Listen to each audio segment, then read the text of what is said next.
오늘 말씀 베드로전서 1장 3절부터 5절 그리고 9절입니다. 우리 주 예수 그리스도의 아버지 하나님을 찬송하리로다. 그의 많으신 긍휼대로 예수 그리스도를 죽은 자 가운데서 부활하게 하심으로 말미암아 우리를 거듭나게 하사 산 소망이 있게 하시며 썩지 않고 더럽지 않고 쇠하지 아니하는 유업을 있게 하시나니 곧 너희를 위하여 하늘에 간직하신 것이라. 너희는 말세에 나타내기로 예비하신 구원을 얻기 위하여 믿음으로 말미암아 하나님의 능력으로 보호하심을 받았느니라. 믿음의 결국 곧 영혼의 구원을 받음이라. 아멘. 예배하는 여러분들에게 주의 은혜가 있기를 바랍니다. 오늘 말씀은 예수님을 믿는 자 그리고 믿지 않는 자에게 도움이 되는 말씀입니다. 이 예수님의 직속제자 중 이 신약 성경을 쓴 저자는 바울, 요한, 마태 그리고 베드로가 있습니다. 예수님의 수제자는 베드로인데 이 성경 말씀을 기록한 부분은 가장 적어요. 이 베드로는 베드로 전서 후서를 기록했는데 이 여러 교회에 이 편지를 보냈습니다. 이 베드로 전서는 예수님의 부활을 믿고 우리가 구원받는 것, 그리고 그리스도인의 행실, 그리고 그리스도인이 받는 고난을 잘 견디세요. 이 세 가지 내용을 담고 있는데 오늘 말씀은 예수님을 믿고 구원받는 것에 대한 이 복음에 대한 내용입니다. 먼저 오늘 말씀을 간단히 함께 보겠습니다. 예수님은 하나님의 아들이시다라는 겁니다. 하나님의 은혜로 예수님이 부활하셨고 그로 인해 우리는 새 생명과 소망을 얻었습니다. 하나님이 우리에게 변치 않는 구원의 은혜를 준비하셨고 우리는 그 은혜를 소망합니다. 예수님의 부활을 믿음으로 우리는 하나님의 구원의 보호를 받았습니다. 그러므로 믿음의 결국 영혼의 구원을 받음이라. 오늘 베드로의 말씀은 이 믿음으로 구원받는다입니다. 이 믿음으로 구원받는다는 것은 우리 기독교에서 흔히 들을 수 있는 말이고 기독교의 핵심 내용이기도 합니다. 믿음. 이 믿음이라는 단어는 쉬운 말이기도 하고 어려운 말이기도 해요. 한 예로 머리라는 단어가 있습니다. 머리가 크다. 그러면 신체 머리가 크다는 것이고 머리가 길다. 머리카락이 길다는 것이고 머리가 좋다. 지능이 좋다는 것이고 일머리가 좋다. 일하는 요령이 좋다.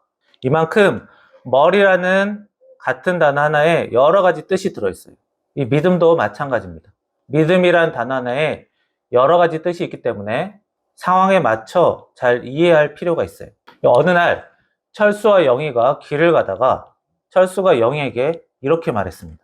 나는 너 믿어. 자, 이 말을 들으면 영희가 무슨 생각을 할까요? 뜬금없이 이런 말을 하면 당황스럽고 혼란스럽죠. 왜 그런 말을 했는지 이해가 안 됩니다. 그런데 3일 전에 철수가 영희에게 100만 원을 빌려줬어요. 그랬다면 어떨까요? 철수가 영희에게 나는 너 믿어 라고 했던 말은 돈 갚아줄 것을 믿어 라고 말한 것이었죠. 이처럼 믿는다라는 것은 어떤 상황인지 무엇을 믿는다는 건지 확실히 해야 그 뜻이 애매하지 않습니다. 믿음이라는 단어는 이 성경에서 약 250번이나 나타나는 말로 굉장히 많이 나온 단어예요. 그만큼 중요합니다. 그 믿음이 모두 다 같은 뜻이 아니에요. 요한복음에서 나온 믿음, 시편에서 나온 믿음, 둘 다 어떤 믿음에서 무엇을 믿는 건지가 달라요. 상대방이 너 머리 되게 좋다 라고 했는데 나는 머리카락 되게 길어 이러면 대화가 안 되죠. 성경에서 믿음에 대한 내용이 나왔는데 그 믿음이 어떤 믿음인지 자세히 모르면 성경 내용 전달이 제대로 안 될 수 있어요. 믿음이라는 것은 자기가 옳다고 생각하는 것을 주로 말합니다. 하나님이 세상을 창조했다. 그게 나는 옳다고 믿으면 생각하면 그 사람은 창조를 믿는 것이고 나는 세상이 우연히 만들어져서 이렇게 발전돼 왔다라고 생각하고 그것이 옳다고 여기면 그 사람은 진화라는 것을 믿는 거죠. 어차피 사람은 세상의 첫 시작점으로 돌아가서 자기 눈으로 그것을 직접 보지 못하기 때문에 무엇이 옳은지 자기가 선택을 해야 돼요.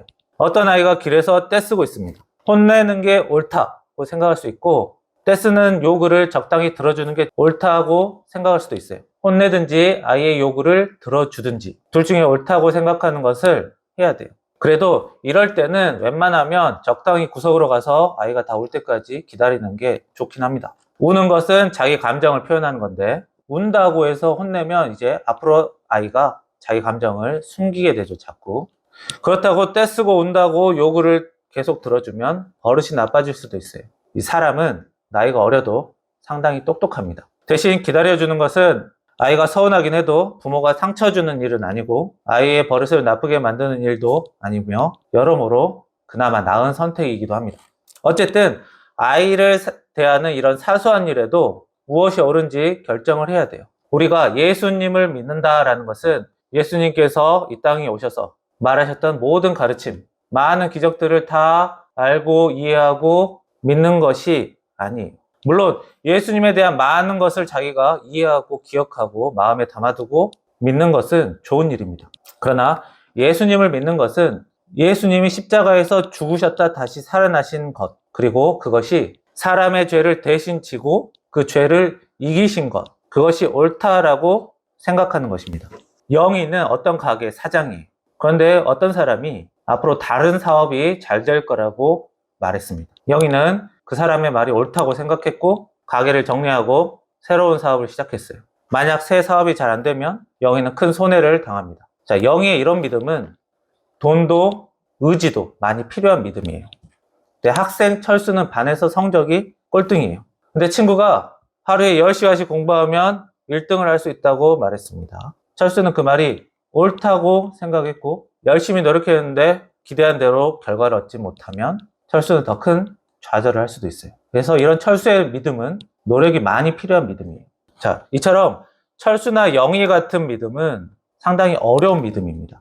돈도 필요하고 노력도 필요한 믿음이에요. 쉽지 않은 믿음이에요. 잘못 믿었다간 손해도 크게 나요. 그러나 우리 예수님을 믿는 것은 돈이나 노력이나 손해가 나는 일이 아닙니다. 자, 예수님을 감사하고 진실한 마음으로 믿을 수도 있고 다소 감사가 없고 조금 무심한 마음으로 예수님의 부활을 믿어도 돼요. 서툴고 정성이 부족한 믿음이라도 영혼의 구원을 받습니다. 예수님께서는 늦게 들어온 자도 상급을 받는다고 비유를 들기도 하셨어요. 자, 이러면 성실한 그리스도인들은 조금 서운함을 느낄 수 있어요. 하지만 하나님이 세상 모든 사람들에게 쉽게 열어두신 통로로 예수님을 믿고 구원받는 일을 마련하셨기 때문에 어쩔 수 없는 일입니다. 이처럼 예수님을 믿는 믿음은 쉬운 믿음이에요. 그런데 성경에는 예수님을 믿는 믿음 외에 다른 믿음이 또 있습니다. 흔히 다윗의 믿음이라고 합니다. 구약 성경에서 분량을 굉장히 많이 차지하는 두 사람이 있는데 모세와 다윗이에요. 이 두 사람 중에서 다윗이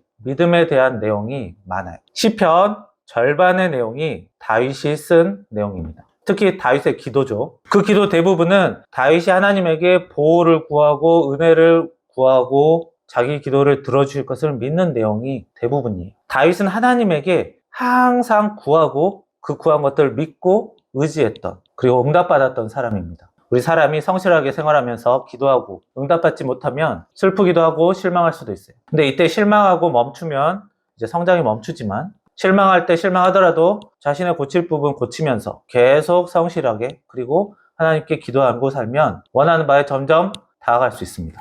사무엘상 17장에 보면 하나님이 나를 이 블레셋 사람의 손에서 건져내시리라 다윗이 말했습니다. 다윗이 골리앗과 싸우기 전에 하나님께 기도하고 의지하고 기도를 들어주실 것을 믿었어요. 그리고 그 기도의 응답을 얻었죠. 그런데 문제는 뭐냐면 자기가 바라고 자기가 성실하게 생활하고 기도의 응답을 받았음에도 불구하고 다른 곳에서 문제가 계속 터져요. 자, 내가 기도한 것을 얻었는데도 자꾸 실패하게 됩니다. 무언가를 꾸준히 이루어내는데도 불구하고 계속 괴롭힘을 당하고 인정받지 못하게 되니까 결국 하나님에게 의지하는 것만 남게 돼요. 그래서 다윗의 믿음은 하나님이 나를 도우시고 내 기도 들어주시는 것을 바라는 이런 믿음입니다. 하나님을 강하게 신뢰하고 강하게 의지하는 이런 믿음, 굉장히 중요한 믿음이에요. 그런데 이 믿음은 상당히 어렵다는 특징이 있어요. 자기가 매우 높은 것을 바랄수록 그리고 자기에게 닥친 어려움이 클수록 이런 믿음을 갖기가 절대 쉽지 않습니다. 반에서 꼴등인 철수가 내일 시험에서 1등하게 해주세요. 이 기도를 자기가 확실히 믿으려면 굉장히 어려운 일이에요. 사람은 자기의 경험이 있고 상식이 있고 지식이 있기 때문에 현실과 너무 동떨어진 것을 믿기가 어렵습니다. 게다가 하나님께서 사람에게 나누어 주신 믿음의 분량대로 지혜롭게 생각하라고 하셨어요. 그 믿음의 분량도 자기 멋대로 자기 마음대로 가질 수 있는 게 아니에요. 결국 기독교에서 말하는 믿음은 내가 예수님을 믿는 것 그리고 내가 하나님을 의지하고 은혜 받는 것을 믿는 것, 크게 이 두 가지.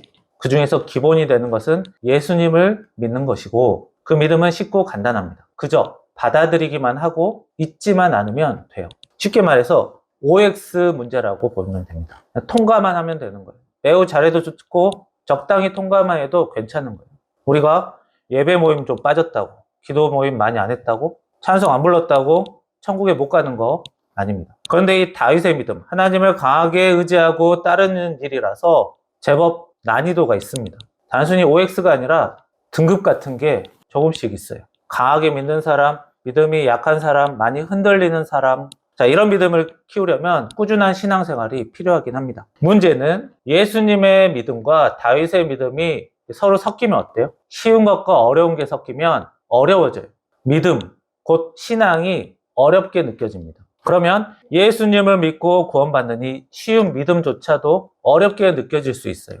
믿지 않는 사람은 이렇게 어렵게 믿음이 느껴지면 예수님을 받아들이고 신앙생활을 하기가 매우 부담스러워집니다. 이 가족이라도 부담스러운 일 억지로 시키고 계속 얘기하면 싫어요. 그래서 믿지 않는 가족이나 친척, 주변 사람에게 복음을 전하고 싶다 이러면 교회에 나오라고 억지로 강요하거나 그럴 필요가 없어요. 그냥 오래전에 예수님께서 우리 죄를 대신 지고 십자가에서 죽고 다시 살아나셨다. 그 정도만 받아들이면 우리는 나중에 천국에 간다. 말해주면 되는 거예요. 그런데 억지로 무언가를 하려고 하니까 어려워지죠. 하는 사람도 듣는 사람도 어렵습니다. 요즘에는 유튜브 설교 영상 보내주고 그것조차도 힘들어하면 더 짧은 영상 보여주고 부담 없이 신앙생활 하게끔 돕는 게 좋아요. 특히 믿는 사람들이 사랑으로 은혜 받고 잘 사는 모습 보여주면 알아서 교회에 따라오게 되어 있습니다. 예수님의 믿음은 쉬운 믿음이에요. 사도 바울도 여러 지역을 떠돌면서 복음을 전할 때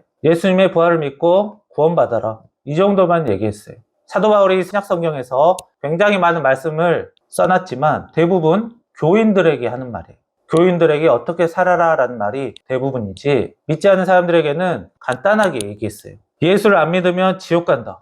협박하는 것도 좋지 않아요. 김치를 안 먹는 아이에게 김치 안 먹으면 영양분이 점점 떨어져서 죽을지도 몰라 이렇게 협박해서 먹이면 이렇게 마음에 부담을 갖고 먹는 게 결코 좋지 않습니다. 이 협박, 두려움을 주는 것 절대 옳은 방법이 아니에요. 지금 한국교회 분위기, 예수님의 믿음은 조금만 말하고 다윗의 믿음에 너무 집중해 있어요. 믿지 않는 사람이 예수님을 믿고 구원받는 쉬운 믿음에는 관심이 매우 적고 우리 하나님을 강하게 믿고 신뢰하고 의지하는 어려운 믿음에는 관심이 매우 많아요. 기존의 기독교인이 더 수준 높은 교인이 되는 일에 많이 몰두합니다. 그러면서 왜 갈수록 기독교인이 줄어들까? 복음 전파가 제대로 되지 않을까는 모르고 있어요. 기독교에서 믿음의 핵심은 예수님의 믿음, 그분의 부활을 믿고 구원받는 것입니다. 이것만 잊어버리지 않아도 신앙생활과 일상생활이 그냥 조화를 이루는 거예요. 알고만 있어도요. 교회 프로그램 전부 다 참여하고 고통을 인내하고 살아야만 하는 게 신앙생활이 아니에요.